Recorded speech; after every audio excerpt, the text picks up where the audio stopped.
आज याद कर रहा समाजवादी पार्टी की सरकार अच्छी थी, शिकायत करते तो सुनवाई होती थी। इस सरकार में कोई सुनवाई नहीं। कई जगह रैलियों में ये बात आ रही है कि आप कह रहे हैं शिक्षा एजुकेशन फ्री करेंगे, खेतों के लिए पानी फ्री करेंगे, इस तरह के वायदे कर रहे हैं। क्या आपको लगता है कि ये सारे वायदों को अमली जामा अगर आपकी सरकार बनती है तो पहना पाएंगे, क्योंकि सरकारी खजाने पे पहले से बहुत तरह के बोझ हैं? ये तो पहले भी कहते थे, जब हमने कहा पढ़ाई मुफ्त दवाई मुफ्त होगी, और भी हमने बातें कही, तो हमें बीजेपी के एक नेता ने मिर्जापुर में कहा कि मुलायम सिंह कल आ रहे हैं मिर्जापुर सभा करने, पूछना कि पढ़ाई मुफ्त दवाई मुफ्त कैसे कर दोगे। तो हमने कहा हमारी सरकार बन जाने से तब पूछे आना, और हमारी सरकार बन गई तब आप पढ़ाई मुफ्त कर दी, हमें पूछे आई नहीं। तो आप सरकार बनने के बाद क्या क्या करेंगे, इसका ब्लूप्रिंट आपने तैयार कर? चुनाव घोषणा पत्र हमारा तैयार हो गया है, लगभग 2-3 दिन के अंदर चुनाव घोषणा पत्र जारी कर देंगे। अच्छा, आपने चूंकि घोषणा पत्र की बात की, चुनाव की, लोकसभा चुनाव के घोषणा पत्र में बहुत आलोचना हुई थी मुलायम सिंह जी, उसमें कुछ ट्रैक्टर के खिलाफ कुछ बात की गई थी, बैलों से खेत जोतने की बात की गई थी, कुछ अंग्रेजी विरोध जैसी बातें आई, कुछ कंप्यूटर के बारे में बात आई। आज अखिलेश यादव यंग जनरेशन के लोग, ऑस्ट्रेलिया सिडनी में पढ़े हुए युवा नेता, तो कुछ फिलॉसफी समाजवादी पार्टी की बदली है? बहुत अच्छा सवाल आपने किया। इतना झूठ प्रचार किया गया मैं अंग्रेजी के खिलाफ हूं। मैं अंग्रेजी के खिलाफ नहीं हूं। हमने कभी नहीं कहा कि अंग्रेजी नहीं पढ़ी जाना चाहिए। हमने ये कहा कि जो काम अपनी मातृभाषा में हो सकता है तो अपनी मातृभाषा में होना चाहिए, लेकिन दुष्प्रचार किया गया। लेकिन ये तो मुलायम सिंह जी मानते हैं ना कि जब आप पहली बार मुख्यमंत्री थे, 90 का वो दौर, आज 21 साल बाद जमाना बहुत बदला, कंप्यूटर घर घर में है। छोटा सा बच्चा, सुना आपकी जो पोती है अखिलेश यादव की बेटी, वो भी थोड़ा कंप्यूटर जानती है, या आईपैड पे उसकी उंगलियां चलती है। तो आज का जनरेशन कंप्यूटर फ्रेंडली है, अंग्रेजी उसकी रोजमर्रा का हिस्सा है, क्योंकि दुनिया भर का एक्सपोजर के लिए भी बिना अंग्रेजी के गुजारा नहीं है। तो आज आप माना जाए कि जो मुलायम सिंह जी 20 साल पहले अंग्रेजी के खिलाफ लगते थे, आज थोड़े पक्षधर हो रहे, नजरिया बदल रहा है। देखो, मैंने जो हैं, या तो षड्यंत्रकारी लोग हैं जो कहते हैं मुलायम सिंह कंप्यूटर के खिलाफ, या अज्ञानी हैं, उन्हें ज्ञानी नहीं। अब मैं ये पूछना चाहता हूं, बस का है टिकट, या रेल का टिकट है, या जहाज का टिकट है, मान लीजिए ये है सॉफ्टवेयर, तो ये टिकट तो हाथ से दिए जा सकते हैं, ये तो काम हो सकता है बिना कंप्यूटर के। तो ऐसा मैंने कहा है कि जो कंप्यूटर से जो काम नहीं हो, जैसे अब जहाज है, जहाज बनाने के लिए तो कारखाना चाहिए, ये हाथ से कैसे बन जाएगा? वापस आते हैं कि जिस ढंग से कैंपेन हो रहा है, मुलायम सिंह यादव को हमने देखा है 20 साल पहले और 90 के दशक में, और उसके पिछले लोकसभा चुनाव में, और उसके पहले आप इतने तूफानी दौरे किया करते थे, सुबह से लेकर आधी रात तक, गांव गांव, शहर शहर, कोई ऐसा जिला नहीं यूपी का जहां मुलायम सिंह यादव नहीं जाते थे। आज की तारीख में लग रहा है कि अखिलेश यादव हर जगह हैं, क्रांति रथ पर हैं, हर जगह दौरे कर रहे हैं, सभाओं में, रैलियों में भीड़ भी जुट रही है। क्या माना जाए कि मुलायम सिंह यादव ने एक तरह से हैंडओवर कर दिया है बेटे को? ऐसा नहीं है, वो मेहनत कर रहा है, मेहनत करेगा तो उसको अपने आप परिणाम मिलेगा। राजनीति में घर बैठे नहीं होती है। हम दौरा कर चुके हैं, एटा में दौरा, कितनी बड़ी सभा एड्रेस कर चुके हैं, बाराबंकी में हम सभा कर चुके हैं। कल से मैं 3 दिन के लिए दौरे पे जा रहा हूँ, उसके बाद फिर 3-4 दिन के लिए दौरे पे जा रहा हूँ। कोई न मैं बूढ़ा हो गया हूँ और न अस्वस्थ हूँ। अच्छा यह है कि अखिलेश ने दौरा किया, उससे सहयोग पार्टी को मिला और पार्टी की छवि सुधरी। एक सवाल जो पूरा देश जानना चाहता है मुलायम सिंह जी, और उत्तर प्रदेश और आपके वोटर खासतौर से, और उत्तर प्रदेश की पूरी आबादी, कि चुनाव के बाद अगर कोई परिस्थिति होती है कि समाजवादी पार्टी की सरकार बनती है, तो मुख्यमंत्री कौन होगा, मुलायम सिंह यादव या अखिलेश यादव? ये उस समय चुन के आएंगे जो विधायक, वो तय करेंगे कि कौन मुख्यमंत्री बनेगा। लेकिन आप तो राष्ट्रीय अध्यक्ष हैं, समाजवादी पार्टी के जनक हैं, फैसले आप कर सकते हैं और आप करेंगे। तो क्या डेमोक्रेटिक सिस्टम ही खत्म कर देंगे पार्टी के अंदर? लोकतांत्रिक पार्टी है, इसे लोकतांत्रिक तरीके से ही मुख्यमंत्री बनेगा। तो इसका मतलब पत्ते खुले हैं, ये माना जाए कि एक पॉसिबिलिटी हो सकती है कि चुनाव के बाद अखिलेश यादव भी मुख्यमंत्री बन सकते हैं यूपी के? ये जब मैं कह चुका हूं कि लोकतांत्रिक पार्टी है और जो विधायक चुन के आएंगे वो मुख्यमंत्री को चुनेंगे। अच्छा चलिए, अब दिल की बात बताइए, अखिलेश यादव जैसे नेता को, जो जिस काफी एनर्जेटिक हैं, पढ़े लिखे हैं, सिडनी से पढ़कर आए हैं, यंग हैं। अगर मुख्यमंत्री के तौर पर उन्हें प्रोजेक्ट किया जाता तो लगता है कि कुछ और फायदा होता। तो वो तो घूमते रहे अध्यक्ष प्रदेश, उत्तर प्रदेश की पार्टी के प्रदेश अध्यक्ष हैं। हम तो इतनी उम्र पर नहीं बन पाए थे अध्यक्ष। क्या लगता है, कुछ लोग कह रहे हैं कि ये मुलायम सिंह जी की स्ट्रेटजी है कि अभी वो नहीं कह रहे हैं कि मुख्यमंत्री कौन होगा, चुनाव के बाद वो कहेंगे। एक तस्वीर ये हो सकती है कि शुरुआती दिनों में मुलायम सिंह जी 2-3 साल रहे, उसके बाद अखिलेश यादव को हैंड ओवर कर दें। दूसरी तस्वीर ये हो सकती है कि चुनाव के बाद अखिलेश यादव ही मुख्यमंत्री हो। ये सवाल बार बार पूछ रहे हैं। हमारे यहाँ जो लोकतांत्रिक पार्टी में फैसला होता है वो पूरा पालन किया जाता है। जो मुख्यमंत्री बनेगा वो बार बार बदला नहीं जाएगा।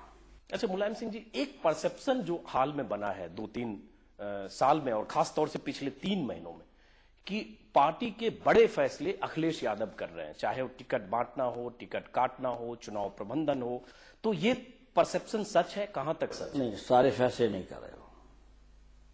ये सही है कि रिकमेंडेशन उन्होंने अपनी जो की है उम्मीदवारों की, जो हमारे पास आई है, फैसला अंतिम हमें लेना पड़ा है। तो ज्यादातर टिकट रिकमेंडेशन जो आई थी, सिफारिशें आई थी, वो सही थी। एक सवाल और उठता है कि जिस ढंग से अभी हाल में हुआ कि डीपी यादव के बारे में आजम खां की तरफ से बयान आया, उसके बाद कहा गया कि पार्टी में शामिल करेंगे, अखिलेश यादव ने कहा कि नहीं, उनके लिए पार्टी में जगह नहीं है। तो ये माना जाए कि हालांकि इसको अगर पॉजिटिव ढंग से देखें तो उसको बहुत पॉजिटिव लिया गया कि चलो एक ऐसे आदमी के लिए जिसका ट्रैक रिकॉर्ड बहुत अच्छा नहीं है, अखिलेश यादव ने बहुत बड़ी बात की कि उनको पार्टी में एंट्री नहीं दी। लेकिन ये माना जाए कि अखिलेश यादव का फैसला था या मुलायम सिंह यादव का भी फैसला? जहां तक आजम साहब का सवाल है, आजम साहब ने बयान दे दिया है कि वो हमसे मिलने आए थे, फैसला कोई नहीं हुआ। और न उन्होंने टिकट का वायदा किया, न उन्होंने टिकट दिलाने का बहुत कोई सिफारिश की। उनके पास फैसला आया था, वो उनके पास जो मिलने गए थे, जो मिलने गए थे वो उन्होंने जो बताया हमको भी, अखिलेश को, कैसे से मेरे पास मिलने गए थे। अब उसके बाद जब फैसला हो गया तो आजम साहब ने बयान दे दिया, भाई जो अध्यक्ष ने फैसला किया तो फैसला। तो ये तो बात अब बेमतलब की फैलाई जा रही है कि हमने कुछ और कहा, अखिलेश ने कुछ कहा, आजम साहब ने कुछ कहा गया कि आजम खान साहब ने आपसे पूछकर उनकी एंट्री तय की, लेकिन अखिलेश जी ने कहा कि ये उनकी एंट्री नहीं हो। नहीं, उन्होंने ऐसा नहीं कहा। आजम साहब ने कहा हमसे मिलने आए थे, हमसे मिलने आए थे, और मिलने आए तो वो पार्टी के पास हमने अपनी बात रख दी। अब उनका फैसला जिसको देना चाहते थे। इसी में बात आगे तब बढ़ी जब आपकी पार्टी के वरिष्ठ नेता मोहन सिंह जी ने कहा कि डीपी यादव अच्छे आदमी है, थोड़ी तारीफ कर दी, और कुछ ही घंटे के भीतर मोहन सिंह को प्रवक्ता पद से हटा दिया गया। तो ये भी कहा गया कि अखिलेश यादव का इतना दबदबा है कि मोहन सिंह ने बोलकर जोखिम मोल लिया और कुछ ही घंटे में उनको। ये हमारी पार्टी का आंतरिक मामला है, ये हम आपके सामने इन बात को पूरे देश के सामने रखने की आवश्यकता नहीं समझता। ये लगातार कहा जा रहा है कि मुलायम सिंह के परिवार में अंदरूनी संघर्ष चल रहा है। मुलायम सिंह जी के 2 भाई, मुलायम सिंह जी के बेटे, मुलायम सिंह जी के भतीजे, परिवार के भीतर, मुलायम सिंह के कुनबे के भीतर ही एक संघर्ष चल रहा है, सत्ता संघर्ष चल रहा है। इसमें कितनी हमारे परिवार में कभी न संघर्ष हुआ है न होगा।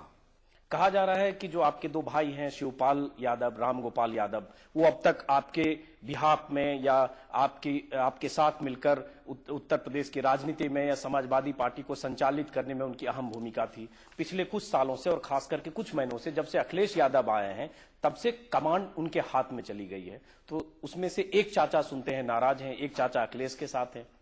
प्रोफेसर रामपाल के बारे में ऐसी बात नहीं कहना चाहिए। हिंदुस्तान में जितने राजनीतिक हैं वो सब उनका सम्मान करते हैं, वो एक अच्छा राजनीतिक मानते हैं, एक विद्वान राजनीतिक मानते हैं। इसलिए आप रामपाल का नाम मान लीजिए। जहाँ तक शिवपाल का सवाल है, शिवपाल, हम या अखिलेश या धर्मेंद्र, कोई भी हो, किसी प्रकार का कोई मतभेद नहीं है। तो चाचा भतीजे में कोई संघर्ष नहीं है घर में? संघर्ष तो दूर है, मतभेद तक नहीं है। अगर कोई सिचुएशन आई और अखिलेश यादव को आप अपना वारिस घोषित करते हैं सत्ता के लिए, कुर्सी के लिए, मुख्यमंत्री के लिए, तो आपके परिवार में इस पर एकजुटता की मुहर लगेगी, सहमति की मुहर लगेगी? वो तो विधायक मुहर लगाएंगे, ये परिवार के हाथ में नहीं होगा, ये विधायक मुहर लगाएंगे। अगर अखिलेश यादव मुख्यमंत्री बनेंगे तो कैसे मुख्यमंत्री के तौर पर आप उनको देखेंगे, कैसे जज करेंगे? अरे भाई, काल्पनिक सवाल है, इसका उत्तर मैं नहीं दे सकता हूं। मायावती ने पिछले 5 सालों में लखनऊ से लेकर नोएडा तक कई पार्क बनवाए, सैकड़ों करोड़ रुपए सरकारी खजाने से खर्च करके मूर्तियां बनवाई, हाथियों की मूर्तियां, अपनी मूर्तियां, पार्क, स्मारक, तमाम चीजें बनाई। एक समय था जब आपने 3-4 साल पहले 2-3 बार आपने कहा था कि अगर आपकी सरकार आई तो इन पार्कों पर बुलडोजर चलाया जाएगा। क्या आप आज भी अपने बयान पर कायम हैं? ये सही है कि समाजवादी पार्टी सरकार आएगी तो इन पार्कों का जो पत्थर हैं, पत्थर से कोई मतलब नहीं। मूर्तियां डॉक्टर भीमराव अम्बेडकर की अच्छा है, मूर्ति लगाई, मुझे खुशी है इस बात में। लेकिन इस बात तक कैसे आप मान लेंगे कि जिंदा रहते ही दुनिया में मैंने नहीं सुना है कि जिंदा रहती मूर्तियां लग जा। तो जिंदा रहते अपनी मूर्ति लगवा दी मुख्यमंत्री जी, तो इसको कैसे हम लोग बर्दाश्त कर सकते? वो जिंदा रहते मूर्ति किसी की नहीं आज तक लगी, पहली बार ये लगी है। हम दुनिया में भी पता लगाते हैं तो और अपनी मूर्ति का खुद ही अनावरण भी आके किया नोएडा में उन्होंने। आ रहे हैं हम इसी बात पर। और कहीं भी पता लगा लीजिए, अपनी मूर्ति लगाना और अपनी मूर्ति का अनावरण स्वयं करना, क्या मजाक कर रखा है इस बात? पूरा का पूरा जो जनता की कमाई है, जनता का पैसा, जनता के लिए पैसा है, जनता के लिए खर्च करना चाहिए था, वो पैसा अपनी मूर्ति में खर्च किया गया। तो इसलिए मैंने कहा कि ये इस तरह की जो मूर्तियां हैं या पार्क हैं, उनका उपयोग किया जाएगा जनहित में। और अब भी मैं कह रहा हूं कि जितने पार्क यहां से नोएडा तक बने हैं, उन पार्कों का जनता के हित में उपयोग किया जाएगा। केवल पत्थर दिखाने से कोई उसका मतलब नहीं। लेकिन ये इसमें बात पूरी समझ में नहीं आई। जैसे आपको एतराज है मायावती की मूर्तियों पर, आपको एतराज है हाथी की भी मूर्तियों पर, अंबेडकर साहब को छोड़ दें, तो क्या इन मूर्तियों पर जो आपने पहले कहा बुलडोजर चलेगा, गिराया जाएगा, क्या होगा? अब ये है जो होगा, लेकिन जनता के हित में ये पार्कों का उपयोग होगा, इससे समझ लेना चाहिए क्या करना है। तो मायावती अभी भी कह रही हैं कि जनता के हित में है, दर्शनीय स्थल है, प्रेरणा स्थल है, नोएडा को खोल दिया गया है आम जनता के लिए, लोग आते हैं, यही तो वो भी कह रही हैं कि हमने जनता के लिए प्रेरणा स्थल बनाया। कौन, जब आप ही देखा ये मूर्तियां किन किन की लगी, इन उत्तर प्रदेश के अगर 5 भी लोग जानते हो तब मान लेंगे जो मूर्तियां लगी। जान किस की मूर्तियां लगी? हम नहीं जान पाते ये मूर्तियां किसकी है। उन मूर्तियों का भविष्य क्या है? अगर आपकी सरकार जमीन पर कब्जा करना, मूर्तियों के बहाने, पत्थर लगाने के बहाने, बाउंड्री में पत्थर लगाने के बहाने, जब एक तरफ खाना देश के अंदर, प्रदेश के अंदर बिना खाना खाए भूखे रह करके आत्महत्या कर रहे हैं या खुद मर रहे हैं भूख के कारण, तो उनको हम देखेंगे कि ये पत्थर देखेंगे।